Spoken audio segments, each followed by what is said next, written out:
J'aimerais maintenant accueillir M. Alain Mignot.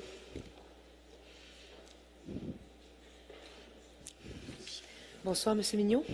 Bonsoir, Madame la Présidente. Donc, ma question, c'est le projet de pipeline Énergie-Est de TransCanada a été bloqué en partie grâce à l'ex-maire de Montréal, M. Denis Coderre, mais son administration a approuvé en 2015 l'inversion du pipeline Enbridge, la ligne 9B. Et puis pourtant, ce pipeline-là est aussi dangereux que le pipeline Énergie-Est. Donc, ça fait 2 ans que le flux a été inversé, puis qui coule actuellement 300 000 barils de pétrole par jour dans ce vieux tuyau de 41 ans. Alors, ce pipeline-là, c'est le pétrole-là, du pétrole lourd, corrosif, menace l'eau potable de Montréal, de millions de personnes de la région de Montréal. Alors, au moment de l'inversion, juste avant l'inversion, Projet Montréal était contre cette inversion-là ou contre les conditions qui avaient été mises par Denis Coderre pour accepter l'inversion. Mais là, ça fait 2 ans que ça coule. Que coule dans le sens, ça circule à l'intérieur du tuyau. Ma question pour Mme Plante,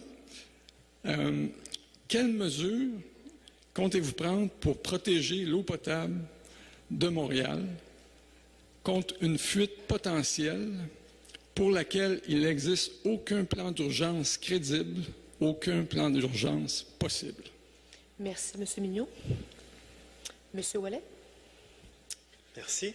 Alors, concernant le pipeline, l'inversion du pipeline 9B, ça a déjà eu lieu, comme vous l'aviez dit.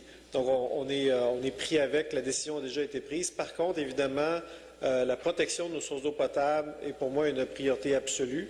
Je vais d'abord avoir des rencontres avec les services de l'eau, plus spécifiquement notamment sur les prises d'eau, etc. Je vais aussi parler avec ma collègue ici, Mme Goulet, responsable de la sécurité civile également, pour essayer de voir, justement, là vous disiez qu'il n'y avait pas de plan crédible. On va regarder ça plus en détail. On n'a pas encore eu le temps de s'asseoir les deux ensemble sur les dossiers communs, sécurité civile et approvisionnement en eau potable, mais c'est déjà dans l'agenda. Merci. Est-ce que je peux répondre? Oui, bien sûr, M. Mignot. C'est ça, c'est en fait, si une fuite, d'abord le tuyau passe en dessous de la rivière des Outaouais. S'il y a une fuite en hiver en dessous de l'eau, on est foutu, rien qu'on peut faire.